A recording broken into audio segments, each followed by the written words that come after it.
कहानी की शुरुआत होती है आज से 65 साल पहले, जब दुनिया न्यूक्लियर वॉर की वजह से लगभग खत्म सी हो गई थी। बिजली और हर तरह के कम्युनिकेशन सिस्टम एक ही रात में पूरी तरह बर्बाद हो गए। पूरी दुनिया बहुत बुरे दौर से गुजर रही थी। तब अमेज़न के जंगलों में एक साइंटिस्ट को जेनेसिस पेड़ मिला। इसके करिश्माई फूल में इतनी ज्यादा ताकत थी कि ये पूरी दुनिया को बिजली दे सकता था। इससे इंसानों ने फिर से सब कुछ बनाना शुरू कर दिया। इस आविष्कार के बाद सभी जेनेसिस पेड़ सरकार के कंट्रोल में आ गए। इस न्यूक्लियर युद्ध के बाद पैदा होने वाले 90% बच्चों में जेनेटिक प्रॉब्लम्स आने लगी। इसके बाद साइंटिस्टों ने ये प्रॉब्लम सॉल्व करने के लिए उसी पेड़ के फूल को ह्यूमन डीएनए में डाल दिया। इसके बाद हर एक इंसान अपनी माँ के पेट से ही कोई ना कोई ताकत लेकर पैदा होने लगा। किसी की सुनने की शक्ति कुछ ज्यादा ही बेहतर होती तो किसी की नजर बहुत ज्यादा ही बेहतरीन। इस तरह की ताकतों के साथ पैदा होने वाले लोगों को जेनेटिक्स बुलाया जाने लगा और ये लोग इस नई दुनिया में बिल्कुल राजाओं की तरह जीने लगे। लेकिन लगभग 10% लोगों का इम्यून सिस्टम थोड़ा कमजोर था, जिससे उनके शरीर ने इस फूल को बिल्कुल भी एक्सेप्ट नहीं किया।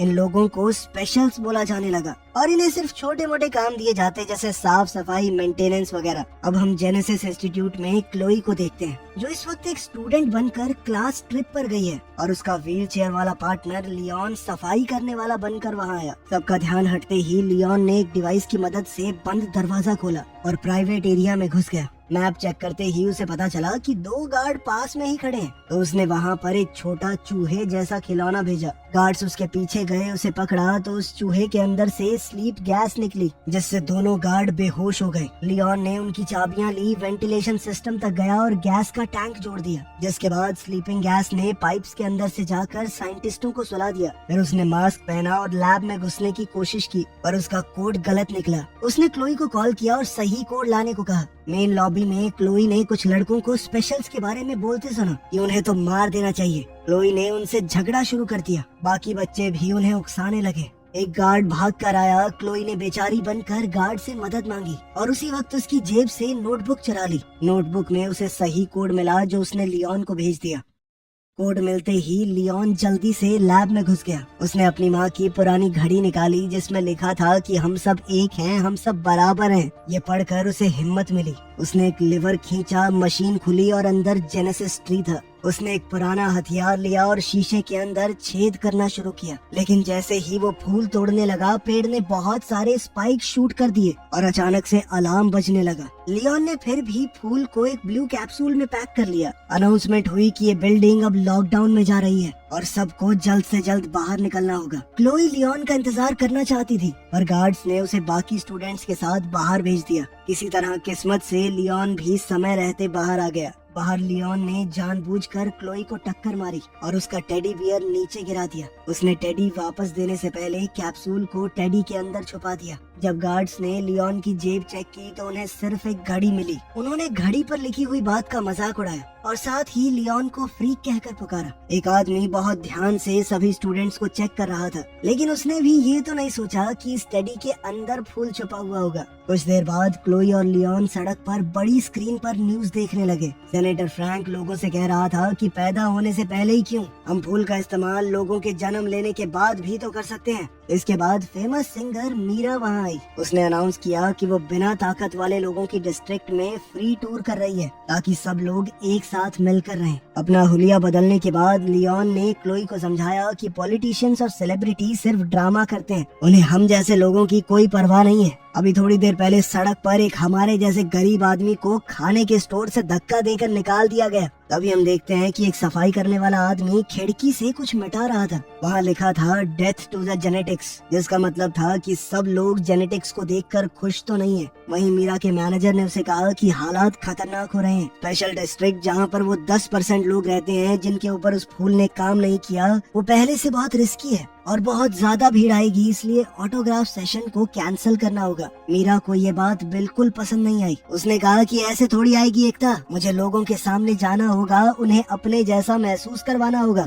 उसने इवेंट को कैंसिल करने से मना कर दिया। क्लोई और लियोन जब घर जाने लगे तो स्पेशल डिस्ट्रिक्ट के गेट पर गार्ड्स ने उनकी आईडी चेक की। लियोन शॉपिंग करने गया तब क्लोई टीवी पर फ्रैंक का इंटरव्यू देख रही थी। अब फ्रैंक बोल रहा था कि उसने ऐसी दवाई बनाई है जिससे वो 10% लोग जिनके अंदर ताकत नहीं आई थी, वो भी अब इस ताकत को महसूस कर पाएंगे। उन्हें भी अब बाकी सब जैसा बनाया जा सकता है। क्लोई ये देखकर बहुत खुश हुई, लेकिन लियोन ने कहा कि ये सब झूठ है। फिर वो दोनों अपने घर गए एक छोटी सी वर्कशॉप में। क्लोई वहाँ पौधे उगाती है और लियोन कुछ डिवाइसेस बनाता है। लियोन फूलों से वो हिस्से निकालता है जिनके अंदर ताकत है और उनकी मदद से अपाहिज लोगों के लिए खास तरह के प्रोस्थेटिक्स बनाता है ताकि वो लोग भी एक आम जिंदगी जी सके। क्लाइंट्स के पैसों से उनका रोज का गुजारा हो जाता है। क्लाइंट्स का काम खत्म होने के बाद एक आदमी ने जेनेटिक डिस्ट्रिक्ट से कॉल किया और कहा कि मुझे कुछ ठीक करवाना है। क्लोई ने मना कर दिया, ये कहकर कि हम लोग कहीं जाके ठीक नहीं करते, दुकान पे ही आना पड़ेगा आपको। और जब लियोन ने सुना कि वो आदमी 3 गुना पेमेंट देगा तो उसने कहा कि कोई नहीं, आ जाएंगे। क्लोई डर गई क्योंकि ये थोड़ा इलीगल काम था।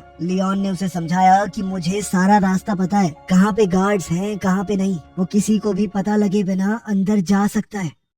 अब वो दोनों एक महंगे से रेस्टोरेंट में पहुंचे जहां कुक ने उन्हें पीछे के दरवाजे से अंदर लिया। वो कुक भी उन्हीं की तरह था। उसके पास एक मैकेनिकल सूट था जो उसे चलने में मदद करता है अपाहिज होने के बाद भी। अचानक एंटी जेनेटिक्स नाम की गैंग मेन दरवाजा तोड़कर अंदर घुस गई और उन्होंने बिजली भी काट दी। लियोन ने सूट ठीक करने का काम पूरा किया। कुक ने कहा कि मैं देख कर आता हूँ बिजली कैसे चली गई, साथ ही आपके पैसे भी ले आऊंगा। गैंग ने अब रेस्टोरेंट को तोड़ना शुरू कर दिया और खास शक्तियों वाले इंसानों को मारना भी। कुछ ही मिनटों में बहुत से टेबल्स टूटे पड़े थे और बहुत सारी लाशें जमीन पर थी। फिर गैंग का लीडर दीवार पर कुछ लिखने लगा। इतने में कुक वापस किचन में आया। उसके शरीर पर खून लगा हुआ था। उसने अपनी आखिरी सांसें भरते हुए क्लोई और लियोन को बताया कि बाहर क्या हो रहा है और फिर दम तोड़ दिया। अब क्लोई और लियोन ने भागने की कोशिश की लेकिन पीछे के दरवाजे पर ताला लगा हुआ था। अब उन्हें यहाँ से भागने के लिए कुछ तो दिमाग लगाना पड़ेगा। लियोन ने क्लोई से कहा कि कुक का मैकेनिकल सूट पहनने में मेरी मदद करो। कुछ मिनट बाद 2 गैंग वाले किचन में आए।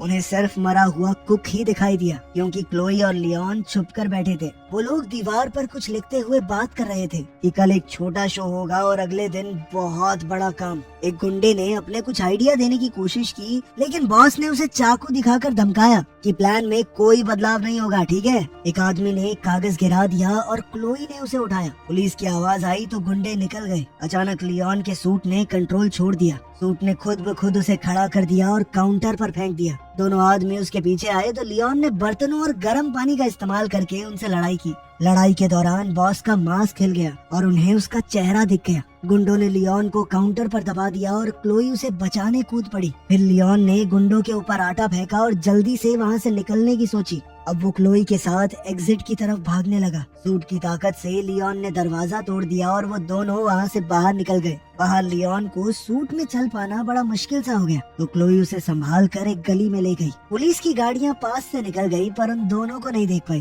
क्लोई ने हिसाब लगाया कि सूट की टांग थोड़ी टूट सी गई है, इसीलिए वो लियोन को घर तक सहारा देते हुए ले गई। अगले दिन रिपोर्टर्स ने पूरा केस दिखाया और फिर सिक्योरिटी कैमरास के एक फोटो में लियोन और क्लोई भी थे। अब मीडिया बातें फैलाने लगा कि शायद ये भी गैंग के लोग हैं। सारी इन्फॉर्मेशन निकाली गई ताकि पुलिस को भेजी जा सके। स्पेशल फोर्सेस के कैप्टन हजिज ने कहा कि ये बिना खास शक्तियों वाले लोगों का जो एरिया है ना, ये क्राइम का अड्डा बन चुका है। हम जल्द ही स्पेशल डिस्ट्रिक्ट के ऊपर रेड करेंगे। लियोन और क्लोई डर गए क्योंकि उन्होंने उसे पहचान लिया था। दरअसल वो उसी गैंग का लीडर है जिसका चेहरा उन्होंने पिछले दिन लड़ाई में देखा था। क्लोई ने वो कागज खोला और पता चला कि वो मीरा के कॉन्सर्ट का फ्लायर है जिसके अंदर एक छोटा सा मैप बना हुआ है। वो लोग समझ गए कि इस गैंग वाले लोग कॉन्सर्ट पर हमला करेंगे और इस बात के लिए दोषी हम जैसे लोगों को ठहराया जाएगा। लियोन डर कर सामान पैक करने लगा ताकि वो शहर छोड़ दे, पर क्लोई ने कहा कि हमें लोगों को बचाना होगा। सिर्फ हम दोनों हैं जिसे पता है हमला कहाँ होने वाला है।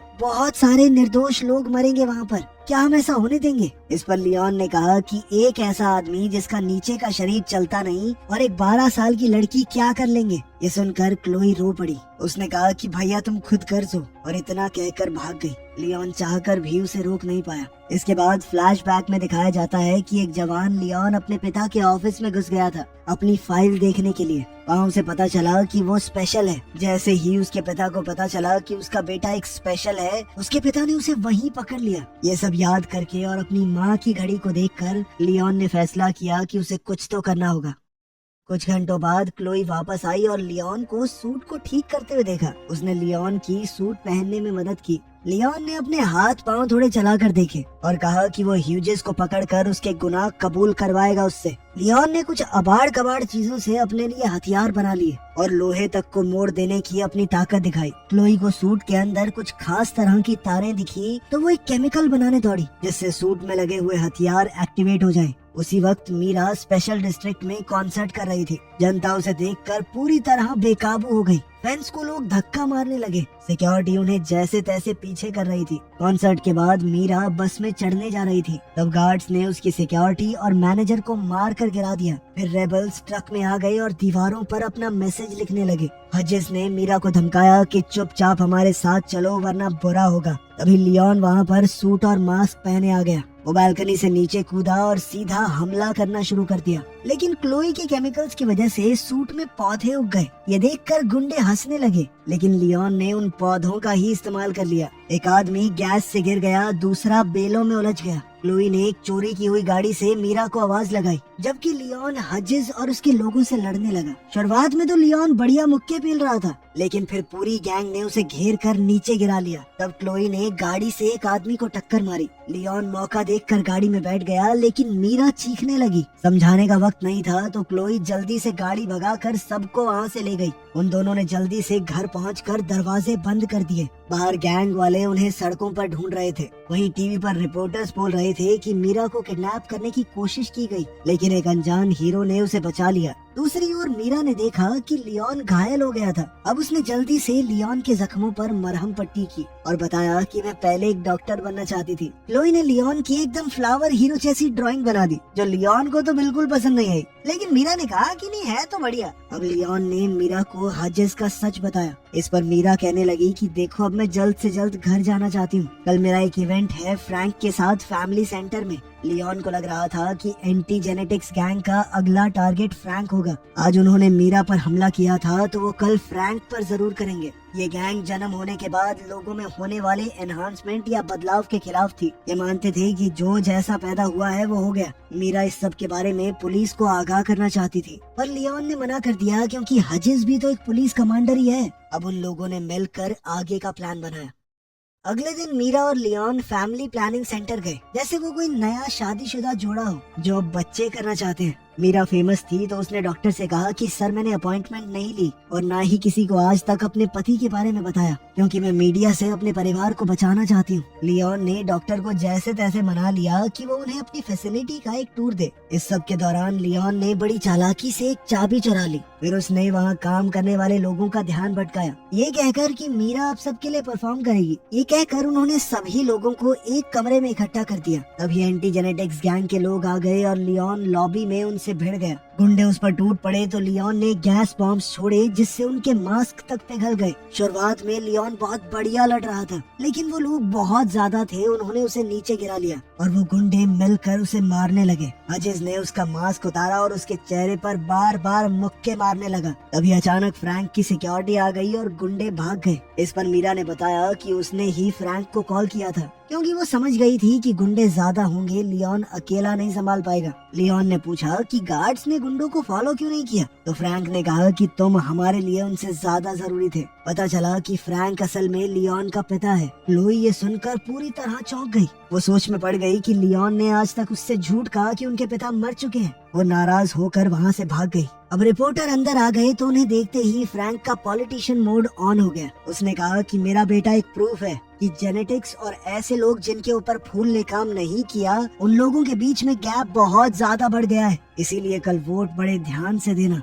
एक हफ्ते बाद अनाउंस हुआ कि फ्रैंक के प्रोजेक्ट को लगभग सबने अप्रूव कर दिया है। बहुत सारी बसेस स्पेशल डिस्ट्रिक्ट में आई और सभी गरीब लोगों को शहर के बाहर एक मेडिकल कैंप में भेज दिया गया। इस ट्रीटमेंट के बाद उन लोगों के अंदर भी कोई कमी नहीं रहेगी, तो इसीलिए उनकी रहने की जगह यानी स्पेशल डिस्ट्रिक्ट को खोल दिया जाएगा और सभी लोग आराम से एक साथ रहेंगे। कोई रोक टोक नहीं होगी बीच में। मेडिकल सेंटर में लियोन पूछने लगा कि क्लोई कहाँ पर है, लेकिन फ्रैंक ने बताया कि हम लोग उसे नहीं ढूंढ पाए। जब लियोन ने हजेस का नाम लिया तो फ्रैंक ने टॉपिक बदल दिया। उसने कहा कि तुम इस सब की चिंता मत करो, मैं बस तुम्हारा इलाज करना चाहता हूँ। लियोन ने याद दिलाया कि जब आपने माँ का इलाज करने की कोशिश की थी तो वो मर गई थी, याद है आपको? फ्रैंक ने माफी मांगी और ये माना कि मुझसे गलती हुई है। उसने बताया कि तुम्हारी माँ ने एक लेटर भी छोड़ा है, लेकिन मैं आज तक डर रहा था उसे तुम्हें देने से। जब तक मैं हिम्मत जुटा पाता तुमने घर छोड़ दिया था।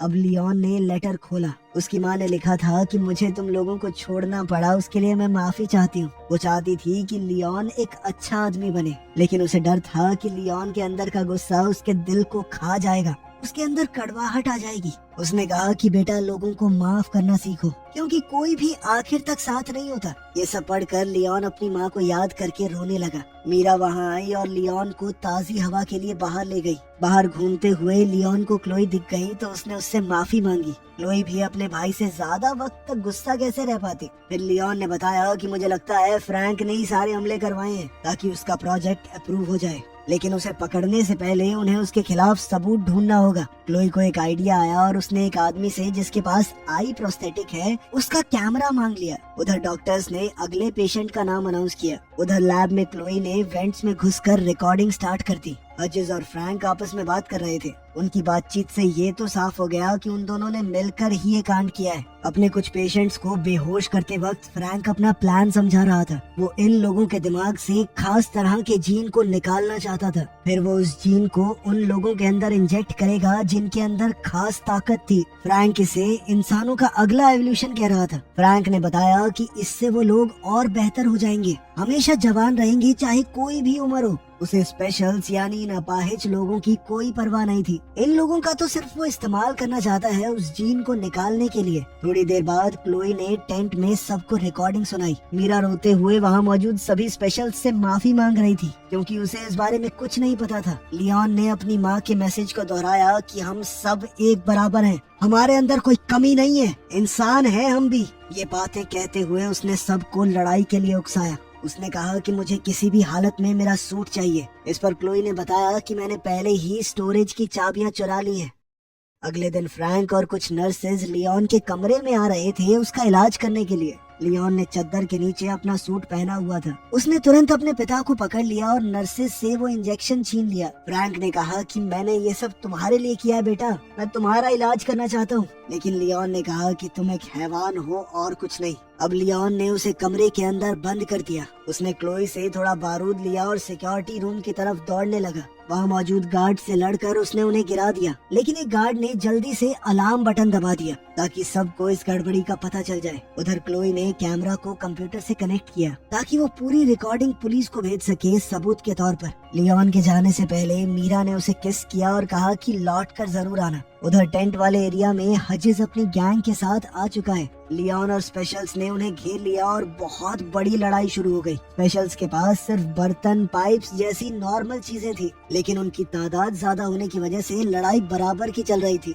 वहीं लियोन का सूट उसे एक वक्त पर बहुत सारे लोगों से लड़ने की ताकत दे रहा था, लेकिन हजिस ने बैकअप बुला लिया और हथियारों वाले बहुत से लोग आ गए। कई स्पेशल्स लड़ते हुए गिर रहे थे। वहीं लियोन हजिस से अकेले लड़ रहा था। कुछ देर बाद हजिस ने लियोन को नीचे गिरा दिया और लियोन ने भागकर बचने की कोशिश की। उधर सिक्योरिटी रूम में एक आदमी ने मीरा को गले से पकड़ लिया। तभी एक स्पेशल वहां आया और जल्दी से उस आदमी को मार गिराया। कंप्यूटर ने आखिरकार फुटेज अपलोड कर ही दी और क्लोई ने जल्दी से पुलिस को बुलाया। उधर लैब में लियोन अपनी जान बचाने के लिए रेंग रहा था। हजिस ने पीछे से आकर उसे मारा। अब टेबल्स और कंट्रोल पैनल के बीच में उनकी लड़ाई हो रही थी। लियोन ने जेनेसिस पेड़ की मशीन खोल दी और फिर एक चीज फेंक कर मारी जिससे शीशे के ऊपर क्रैक आ गया। उसकी इस हरकत के बाद तो हजिस ने लियोन को पकड़कर और मारा और उसे मशीनों के ऊपर फेंक दिया। इससे पूरा शीशा ही टूट गया। अब हजिस उसे मारने ही वाला था जब लियोन ने अचानक ही एक फूल तोड़ दिया। अब तक वो जान चुका था कि फूल तोड़ने से पेड़ के अंदर से स्पाइक निकलेंगे।